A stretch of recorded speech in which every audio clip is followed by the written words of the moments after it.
शाह ने कांग्रेस को आईना दिखाया। जिनके हाथ में हथियार है उसको शासन बल कैसे प्रश्रय दे सकता है? कांग्रेस की नक्सल नीति का खुलासा। श्रेय लेने की होड़ में कांग्रेस सरकार के जो योगदान है उसको भुलाने के चक्कर में लगातार वो गलत बयानी कर रहे हैं। अमित शाह का बयान सियासी घमासान। नमस्कार, आप देख रहे हैं जी मध्य प्रदेश छत्तीसगढ़ और मैं हूं आपके साथ तृप्ति सोनी। नक्सलवाद पर केंद्रीय गृह मंत्री अमित शाह का एक बयान चर्चा में है। अमित शाह ने कांग्रेस की भूपेश बघेल सरकार के कार्यकाल में नक्सलवाद को लेकर राज्य सरकार की भूमिका पर सवाल उठाए। उन्होंने कहा कि कोई भी शासन किसी हथियारबंद समूह को प्रश्रय नहीं दे सकता। शाह ने खुलकर कांग्रेस की मंशा पर सवाल खड़े करते हुए कहा कि मैं भूपेश बघेल के समय भी केंद्रीय गृह मंत्री रहा हूं। पूरी जिम्मेदारी के साथ कह सकता हूं कि बघेल जी की सरकार ने माओवादी आतंक को संरक्षण दिया था।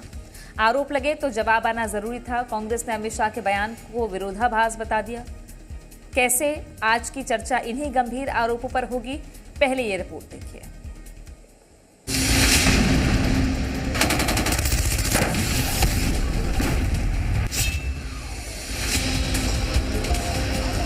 और कुछ समय मैं गृह मंत्री भी था जब उनकी सरकार थी, बघेल जी की सरकार थी। मैं निसंकोच कह सकता हूं कि छत्तीसगढ़ की कांग्रेस सरकार ने माओवादी मूवमेंट को प्रश्रय देकर रखा था। इसमें किसी ने शंका रखने की जरूरत नहीं।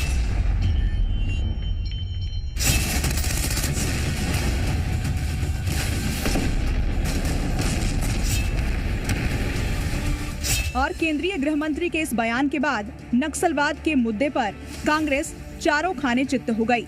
हम ऐसा इसीलिए कह रहे हैं क्योंकि नक्सलवाद के खिलाफ लड़ाई में कांग्रेस अपने 5 साल के कार्यकाल का गुणगान करते थकती नहीं और ये भी लगातार कहती रही कि उस वक्त देश के गृह मंत्री अमित शाह भी कांग्रेस सरकार की नक्सलवाद के खिलाफ रणनीति की तारीफ करते थे। लेकिन आज केंद्रीय गृह मंत्री अमित शाह ने सारी बातें साफ कर दी। एक छोटे से राज्य के सामने अनेक प्रकार के भ्रष्टाचार के मुद्दे आ गए और कुछ समय मैं गृह मंत्री भी था जब उनकी सरकार थी, बघेल जी की सरकार थी। मैं निसंकोच कह सकता हूं कि छत्तीसगढ़ की कांग्रेस सरकार ने माओवादी मूवमेंट को प्रश्रय देकर रखा था। इसमें किसी ने शंका रखने की जरूरत नहीं। जिनके हाथ में हथियार है उसको शासन बल कैसे प्रश्रय दे सकता है, कैसे आसरा दे सकता है? शाह का बयान सुनने के बाद कांग्रेस संचार प्रमुख सुशील आनंद शुक्ला ने कहा कि केंद्रीय गृह मंत्री श्रेय लेने की होड़ में गलत बयानी कर रहे हैं। नक्सलवाद के मामले में वे राजनीतिक विद्वेष के वश कांग्रेस सरकार के योगदान को जानबूझ के भुलाना चाहते हैं। ये उनके अंदर का डर है। कांग्रेस की सरकार जब थी छत्तीसगढ़ में, भूपेश बघेल जी मुख्यमंत्री थे, तब नक्सलवाद केंद्र और राज्य के सहयोग से पीछे जा चुका है। यह बयान 2021 में अमित शाह ने दिया था। तो श्रेय लेने की होड़ में कांग्रेस सरकार के जो योगदान है उसको भुलाने के चक्कर में लगातार वो गलत बयानी कर रहे हैं। इस बीच बस्तर पंडुम के समापन में केंद्रीय गृह मंत्री अमित शाह ने बस्तर के लिए कुछ जरूरी बातें कही हैं। उन्होंने कहा, बस्तर की पहचान बारूद नहीं है, यहाँ की संस्कृति और विरासत है। हम किसी के साथ लड़ाई लड़ना नहीं चाहते। हम आदिवासी गांवों की सुरक्षा चाहते हैं। अभी भी जो बचे लोग हैं वे हथियार डाल दें। सरकार पूरे सम्मान के साथ उनका पुनर्वास करेगी। बचे नक्सलियों में बड़ी संख्या में आदिवासी बच्चियां हैं। उनका पूरा जीवन बाकी है, उन्हें पुनर्वास करने दो। उन्होंने कहा कि जो पुनर्वास करने आए हैं उन्हें एक आंच नहीं आएगी, लेकिन जो आतंक मचाएंगे वे बख्शे नहीं जाएंगे। हाथ में हथियार है तो हथियार से ही जवाब दिया जाएगा। शाह ने कहा कि मेरा वादा है कि देश के सभी जनजातीय संभागों में मेरा बस्तर 5 साल में सबसे विकसित संभाग बन जाएगा। 118 एकड़ में बस्तर में नया औद्योगिक क्षेत्र बस रहा है। आदिवासियों को रोजगार मिलेगा। उन्होंने कहा कि इंद्रावती नदी पर सिंचाई परियोजना शुरू करेंगे। दंतेवाड़ा के 2000 हेक्टेयर से ज्यादा जमीन की सिंचाई के साथ 120 मेगावाट बिजली बनेगी। शाह ने एक बार फिर दोहराया कि तय समय मर्यादा में ही बस्तर नक्सल मुक्त हो जाएगा। इसमें किसी को शक करने की जरूरत नहीं है।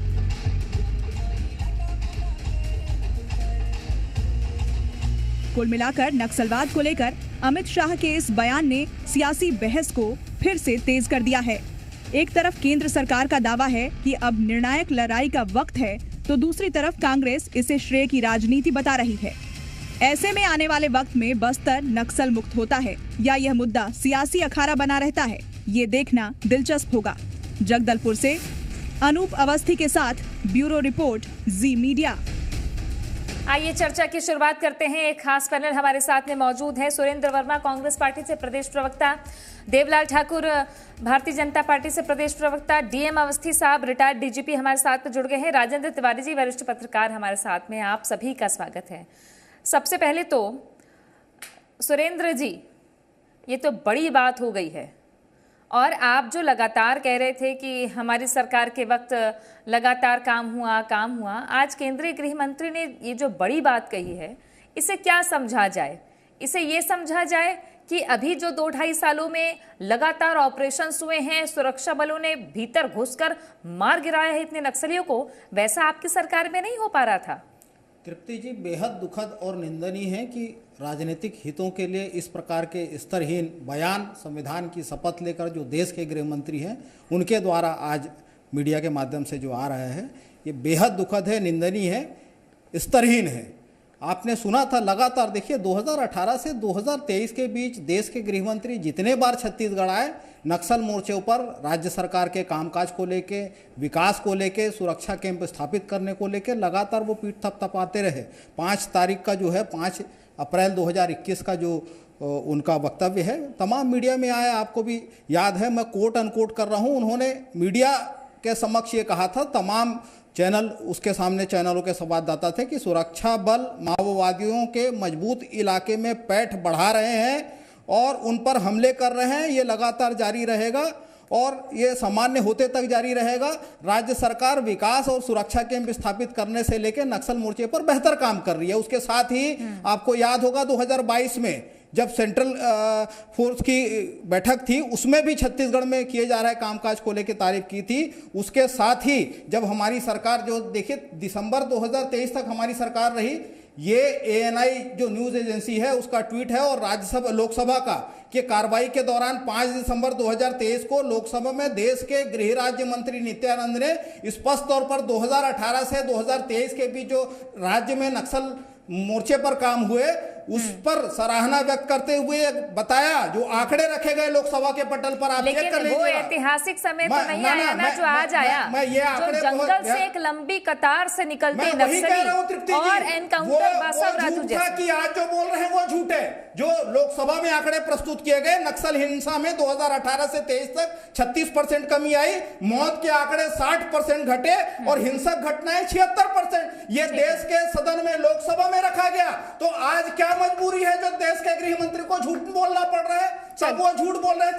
मैं इस पे टिप्पणी देती हूं। मैं एक बार टिप्पणी देती हूं। प्रश्रय देने का मतलब क्या होता है?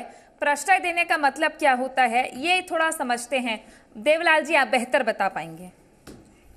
जी देखिए, गृह मंत्री उस समय भी अमित शाह ही है, आज भी गृह मंत्री अमित शाह ही है, और उनका जो निर्णय है स्वागत योग्य है कि 2026 तक पूरा इस छत्तीसगढ़ से नक्सलियों का सफाया हो जाएगा, ताकि आदिवासी जनजाति समाज का विकास हो सके। ये बहुत महत्वपूर्ण है। अब कांग्रेस के ऊपर अगर आरोप लग रहे हैं तो उस समय गृह मंत्री ने यही व्यवस्था उस समय भी की थी, लेकिन कांग्रेस के लोगों ने कितने नक्सलियों को मार गिराया, कितने नक्सलियों ने समर्पण किया। हमारी इस 2 साल की सरकार में लगभग 500 नक्सली मारे गए। बड़े बड़े नक्सली जो नेता हैं वो मारे गए, बसवराजू, हिड़मा और उठसा उठसेंडी, बहुत सारे लोग ऐसे बड़े बड़े जो लीडर थे वो लोग भी मारे गए, और 2000 से ज़्यादा लोग तो सरेंडर कर दिए। लगभग आज की स्थिति ये है बस्तर में कि पूरे नक्सली समर्पण करके हमारे प्रदेश के यशस्वी मुख्यमंत्री जो स्वयं आदिवासी समाज से आते हैं उनके ऊपर विश्वास जताते हुए कि आदिवासी समाज पूरा विकास की राह में आगे बढ़ेगा करके उस क्षेत्र में एक शांति की बहाली हो रही है, जिससे कांग्रेस के पेट में दर्द हो रहा है।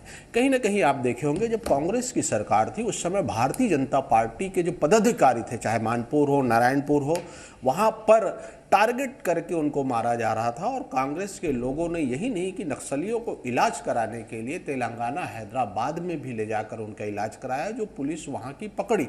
बाद में ये बातें सामने आई, इसलिए बोलना जरूरी हो जाता है कि कांग्रेस के लोगों ने हमेशा प्रश्रय दिया है। अगर प्रश्रय नहीं दिया होता तो जो झीरम के संदिग्ध है उनको कांग्रेस मंत्री नहीं बनाती। इसी वजह से बोलना पड़ता है कि कांग्रेस का चरित्र दोहरा है नक्सलियों के मामले में।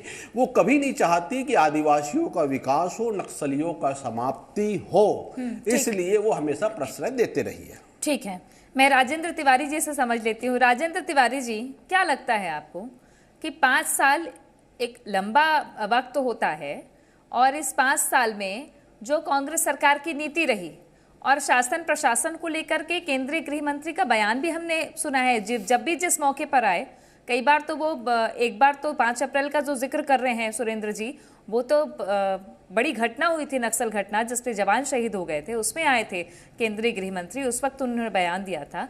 क्या लगता है आपको इन 2-2.5 सालों में ऐसा क्या हो गया कि सुरक्षा बल भीतर जा करके बड़े बड़े एनकाउंटर करके आते हैं और उनका इंटेलिजेंस इतना मजबूत हो गया? तो गृह मंत्री के बयान को आप कैसे देख रहे हैं? नहीं, मैं तो दलगत राजनीति पे जाए बगैर बस इतना ही कहना चाहूंगा कि जब भारतीय जनता पार्टी की सरकार सत्ता में आती तो बस्तर में और छत्तीसगढ़ में हमारा अनुभव रहा है, या मध्य प्रदेश में जब जब इस पार्टी की सरकार सत्ता में आई, नक्सलवादियों के विरुद्ध कड़ी कार्रवाई शुरू की बगैर किसी कंप्रोमाइज के, बिना समय दिए। इस बार तो खैर बातचीत करने का भी समय दिया गया था और एक ऑप्शन रखा गया था कि इतनी डेडलाइन दी गई, इतनी तारीख तक वापस आ जाए, नहीं तो गोली का जवाब गोली से दिया जाए। ये सच्चाई है, इसमें बुरा नहीं मानना चाहिए। नक्सलियों को समाप्त करने का तरीका हो सकता है कांग्रेस के पास दूसरा तरीका हो, लेकिन इस समस्या के निदान में भारतीय जनता को श्रेय मिलना स्वाभाविक है और श्रेय मिल गया। अब तो समस्या समाप्त हो चुकी है। हालांकि कहा जा रहा है कि लगभग 10 से 15% नक्सली बच गए हैं, तो ये कोई बड़ी बात नहीं है, ये तो नियंत्रित हो गया, खात्मा हो गया। अब ये मुख्य बात है विकास की बात, क्योंकि कई बार ऐसा होता है कि इस समस्या के नाम से विकास के कार्य रुके रहते।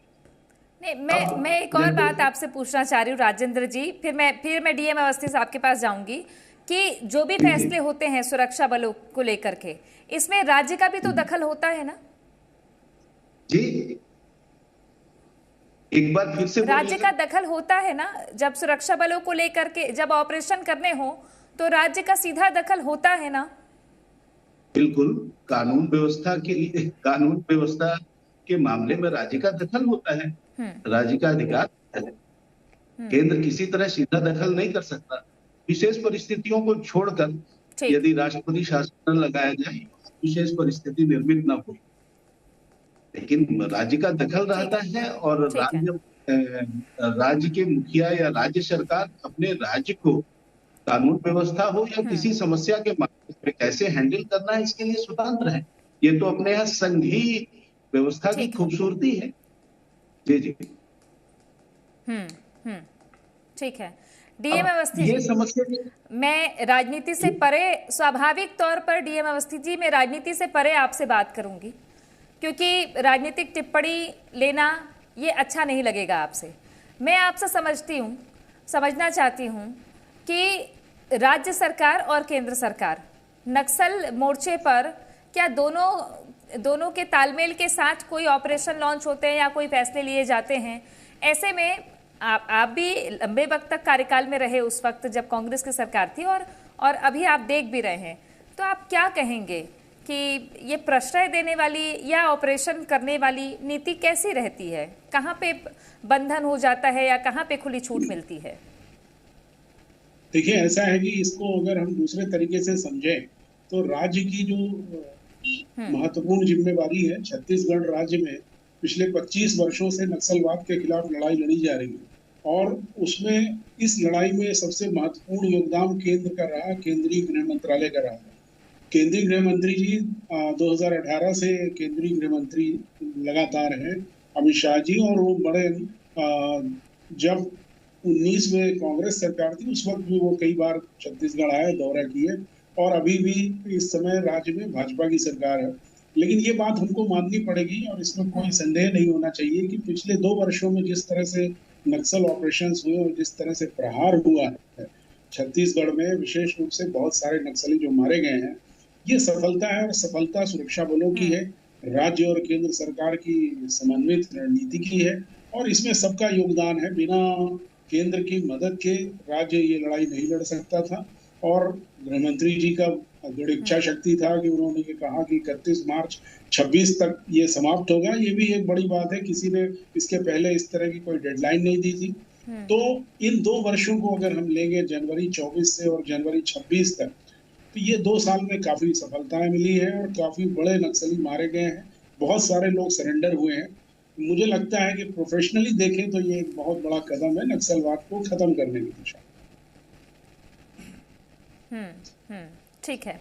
अच्छा, सुरेंद्र जी, चलिए मान लेते हैं कि आपको लगता है कि ये इसमें विरोधाभास है बयान में, लेकिन क्या राज्य सरकार नहीं कह सकती थी उस वक्त कि भाई हम भी बड़े बड़े ऑपरेशन करना चाहते हैं, हम तैयार हैं? आज तो डीआरजी लीड कर रही है ना, तो आपकी सरकार के समय में आप क्या कर रहे थे? आप विद्वान पत्रकार हैं, आज नहीं कर रही है। विद्वान लोग इस पैनल में हैं, अवस्थी साहब हैं, तिवारी जी हैं। गृह राज्य सूची का विषय है। अब जब केंद्रीय बल तैनात होते हैं तो वहाँ यूनिफाइड कमान बनता है और उसके मुखिया जो होते हैं प्रदेश के मुख्यमंत्री होते हैं। और हमारी सरकार थी, 74 से ज़्यादा कैंप स्थापित हुए, विकास, विश्वास और सुरक्षा को लेके जो योजना बनी, उसी का परिणाम है कि ये तो मैंने तो केंद्रीय सदन का, लोकसभा का आंकड़ा रखा जिसमें 76% नियंत्रण का जो दावा किया था केंद्र की इसी सरकार ने, मोदी सरकार ने किया था। मूल बात देखिए, हकीकत यह है कि छत्तीसगढ़ में नक्सलवाद 2003 से लेकर 2015 तक जो है बेहद तेजी से फैला और 15 के बाद से जो उस पर नियंत्रण होना शुरू हुआ। 2014 से 18 तक तो दोनों जगह भाजपा की सरकार थी, डबल इंजन सरकार थी। तो क्या भाजपा ये कहना चाहते हैं कि राजनाथ सिंह जी निकम्मे थे? तो ये अपनी राजनीतिक विद्वेष को भुनाने के लिए ये कायराना बयान है ना। क्या मतलब क्या होता है? एक संवैधानिक पद पर बैठे देश के गृहमंत्री, ये तो राजद्रोह है, शहीद परिवारों का अपमान है, जिन्होंने शहादत दी है उनका अपमान है। ये क्या कह रहे हैं? मूल बात जो आरोप लगा रहे, मैं अपनी बात पूरी कर लूं। धर्मेंद्र चोपड़ा कौन था? जगत पुजारा कौन था? पोडियम लिंगा कौन था? इन्हीं की पार्टी के नेता थे जिसकी हत्या के आरोप में गिरफ्तार हुए। उनके बयान को सार्वजनिक कर दे। नहीं, विषयांतर नहीं। मैं क्या पूछ रही हूँ आपसे सुरेंद्र जी, वही सुरक्षा बल, वही अफसर और वही पूरी मशीनरी, इतनी आक्रामकता आपकी सरकार में क्यों नहीं दिखी? पत्रकार है तिवारी जी ने अभी क्या कहा? 85% तक नियंत्रण है, 10-15% बचे हैं ना। हमारी सरकार में 76% कमी आई थी, ये मोदी सरकार ने लोकसभा में कबूल किया। तो ये परिवर्तन जो है 2018 के बाद शुरू हुए, जो हमारी सरकार ने विश्वास जीता। दुर्गा और दंतेश्वरी, मुझे लगता है इसको थोड़ा बारीक अंतर से समझना जरूरी है। अभी की सरकार तो कारपोरेट के लिए अवसर तराशने आती है। देवलाल जी, जो आंकड़े बता रहे हैं वो ऑन रिकॉर्ड आंकड़े बता रहे हैं, आप कहां अंतर करेंगे इस पे? किस चीज पे अंतर देख रहे हैं आप? कांग्रेस ने क्या नहीं किया जिसका अंतर आप देख पा रहे हैं? देखिए, कांग्रेस और भारतीय जनता पार्टी में यही अंतर है कि भारतीय जनता पार्टी संकल्प लेती है। देश के इतिहास में किसी भी गृह मंत्री ने इस प्रकार के संकल्प नहीं लिए हैं कि 2026 मार्च में नक्सली समाप्त हो जाएंगे। इस संकल्प लेना भी महत्वपूर्ण बात है, जिगर का मामला है। किसी ने भी आदिवासी जनजाति क्षेत्र में विकास हो, विकसित बस्तर हो 2030 तक, ऐसा संकल्प कोई ले सकता है? हम तो पूरा छत्तीसगढ़ से ओर से माननीय यशस्वी गृह मंत्री जी अमित शाह जी को धन्यवाद देते हैं, जो हमारे विकास के लिए इस तरीके की जो संकल्प ले रहे हैं, उसकी सिद्धि के लिए हमारे प्रदेश के मुख्यमंत्री श्री विष्णुदेव साय जी काम कर रहे हैं। निश्चित ही आज नक्सलवाद समाप्त होगा तो पूरा छत्तीसगढ़ खुश होगा। जनजाति समाज, आदिवासी समाज को रोजी रोजगार मिलेगा, शिक्षा के क्षेत्र में बड़ा कार्य होगा। लेकिन धर्म, कांग्रेस तो कह रही है आप क्रेडिट पॉलिटिक्स खेल रहे हैं। देखिए इसमें हम श्रेय वाली बात ही नहीं, आप क्षमता के साथ दीजिएगा, शिक्षा की बात कर रहे हैं आप। अगर किसी को जिम्मेदारी मिली है, हम श्रेय लेने की बात नहीं कर रहे हैं। पूरा जनता देख रही है, पूरा देश देख रहा है कि किस प्रकार से संकल्प लिया गया। कांग्रेस को भी मिला था। कांग्रेस वाले बोलते हैं कि हमने किया क्या, कि मैं बोलता हूं कि 2018 से 2023 तक कितने नक्सलियों को मारा आपने, कितने नक्सली आपके समर्पण किए, कितने नक्सलियों को आपने घर वापसी कराया, इसका कोई रिकॉर्ड है आपके पास? 1 रुपये का 0% काम करने वाली कांग्रेस, इसलिए उसके ऊपर ये आरोप लगाया गया है कि इन्होंने कोई कार्य नहीं किया। और छत्तीसगढ़ की जनता देख रही है, आपके दिखाने से नहीं, छत्तीसगढ़ की जनता समझ रही है। लोकसभा के आंकड़े केंद्रीय गृह मंत्री झूठ बोल रहे हैं भाई, नहीं तुम्हारे पास 500 नक्सली मार के हम लोग गिरा दिए अभी 2 सालों में। 500 नक्सली गिरा दिए। आप बता दो 10 नक्सली मारे होंगे तो उस समय 5 साल में 500 लोकसभा में झूठ बोलती है सरकार। 15 नक्सली मारे होंगे तो लोकसभा के भीतर झूठ बोलती है सरकार। आप मुझे समझ में आया है। एक मिनट देवलाल जी, मैं अब राजेंद्र तिवारी जी से समझ लेती हूँ थोड़ा सा। जनजाति समाज एक मिनट देवलाल जी, कांग्रेस कभी नहीं चाहती आदिवासी समाज का देवलाल जी, अब मुझे थोड़ा क्लियर हो गया। अब मुझे ये क्लियर हो रहा है देवलाल जी की बात से कि नक्सलियों का एनकाउंटर, जंगल से हथियार लेके बाहर निकलना या हथियार समेत उनका एनकाउंटर होना, ये एक बड़ी बात है राजेंद्र तिवारी जी। ये लोगों ने भी महसूस किया है, देखा भी है। लेकिन क्या इसका मतलब यही होगा कि भीतर जंगल में हथियार लेके घूमते रहे लोग और घटनाएं करते रहे नक्सली, उसी को प्रश्रय देना माना जाएगा क्या? और आज स्थिति दूसरी है, आज वो मजबूर हैं हथियार लेकर बाहर आने को। नहीं, ये देखिए, नक्सली उन्मूलन अभियान, मैंने पहले भी कहा कि इस मामले में पर्टिकुलर इस समस्या के प्रति जो बस्तर के विकास में बहुत बड़ा अड़ंगा, इस समस्या के निदान में श्रेय भारतीय जनता पार्टी की सरकार को जाता है। क्योंकि जब जब ये सरकार सत्ता में आई, इसके पहले सब मध्य प्रदेश के जमाने में भी जब सुंदरलाल पटवा मुख्यमंत्री बने, उन्होंने बस्तर में जन जागरण अभियान चलाया और उस जन जागरण अभियान में भी गांव गांव में नक्सलवादियों के खिलाफ रैलियां निकली थी और नक्सली लगभग जंगल से आंध्र प्रदेश में चले गए, उस दिशा में क्रॉस कर गए। ये बात अलग है कि बाद में सुप्रीम कोर्ट का हस्तक्षेप हुआ और फिर वो जन जागरण अभियान बंद हुआ और इसके बाद फिर वो अपना पैर जमा लिए बस्तर के गांव में। तो इसमें प्रत्येक सरकार का, प्रत्येक राजनीतिक दल की सरकारों की अपनी नीति होती है। उग्रवाद से निपटने की नीति जो भारतीय जनता पार्टी की नीति है, ये हम छत्तीसगढ़ के विशेष रूप से बस्तर में देखते हैं कि सफल रहा है। क्योंकि बसव राजू जैसे दुर्दांत नक्सलवादी नेता मारे गए, देखा लोगों ने। और इतना ही नहीं, गांव में जो आज आत्मसमर्पण, सैकड़ों की संख्या में आत्मसमर्पण हो रहे थे। एक जमाना था जब जीपी सिंह जी अभी भी हैं, उन्होंने मर्दापाल में लगभग 500 नक्सली सरेंडर करा दिए थे, तो बड़ा उसका उपहास हुआ और अंततः उसको गांव वालों को छोड़ना पड़ा। वो निर्दोष ग्रामीण थे, अभी भी जीपी सिंह जी हैं, उस समय वो बस्तर के पुलिस अधीक्षक थे, पूछा जा सकता है। लेकिन आज जो सरेंडर हो रहे हैं उस पर कहीं कोई उंगली नहीं दिखा रहा, या आज जो एनकाउंटर हो रहे हैं उस पर नहीं कहा जा रहा। इसके पहले भी एनकाउंटर हुए हैं, उस बस्तानार क्षेत्र में 2 स्कूली छात्रों को मार दिया गया था और बाद में उनको स्कूली नक्सली वर्दी पहना दी। ऐसी घटनाएं कहीं हुई नहीं और मेरे ख्याल से जानकारी में तो नहीं है। इसलिए हम कहते इस सरकार की नीति उग्रवाद के उन्मूलन में अच्छी है या सफल साबित हुई है। अब किसी एक को तो श्रेय किसी सरकार को मिलेगा ही, लेकिन नक्सली उन्मूलन का अभियान निरंतर छत्तीसगढ़ बनने के बाद चला है और चल रहा था। इसीलिए वो हर 5-5 किलोमीटर पर पुलिस के कैंप खुले और लगातार कैंप खुलने के बाद जवानों का हौसला और जाहिर है कि कैंप बनाने में, रास्ता क्लियर करने में, जंगलों तक जाने में समय तो लगा ही होगा, नहीं लगा होगा ऐसा नहीं है। DM Awasthi ji, base camp बनाना, सुरक्षा बलों का एरिया को कैप्चर करना, मुझे जहां तक याद पड़ता है कि 2018 से पहले भी काफी हद तक बस्तर में सड़कें बन चुकी थी भीतर तक, फोर्स जा चुकी थी। कांग्रेस के शासनकाल में भी बहुत सारे कैंप खुले जो रिकॉर्ड में हैं, लेकिन यहाँ पे तुलना की जाती है कि इतनी आक्रामकता अचानक से इन 2 सालों में कैसे आई? क्या ये पहले कई सालों से बने रास्ते का परिणाम है या अब इंटेलिजेंस और दृढ़ इच्छा शक्ति का परिणाम मानेंगे आप? ये दोनों चीजों का परिणाम है। 2014 से हम अगर देखें, 13 में चीरम घाटी के बाद उस वक्त हमारी जो अवस्था थी छत्तीसगढ़ में नक्सलवाद की, वो काफी चरम अवस्था थी नक्सलियों की, जब उन्होंने कांग्रेस पार्टी के बड़े बड़े लीडर्स को मार दिया था।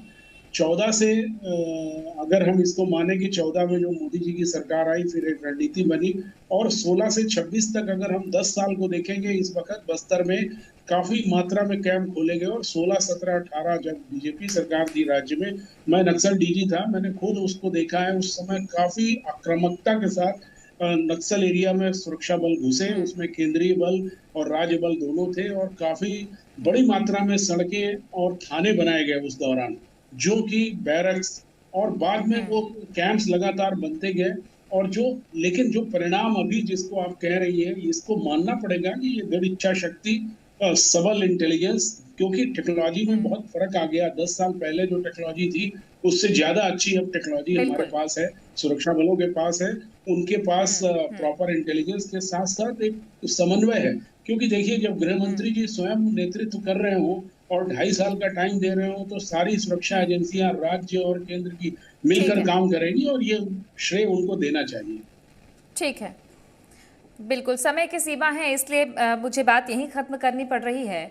लेकिन कुल मिलाकर बात यह है कि नक्सलवाद का नासूर अब खत्म हो, लोग मुख्य धारा में आए। और एक सबसे महत्वपूर्ण बात जो कही है केंद्रीय गृह मंत्री ने कि आदिवासी बेटियां अभी भी बड़ी संख्या में नक्सल संगठन में हैं, उनका जीवन बहुत बड़ा है, उनको पुनर्वास करने देना चाहिए। बहरहाल शुक्रिया आप सभी का हमारे साथ जुड़ने के लिए। देखते रहिए जी मध्य प्रदेश छत्तीसगढ़।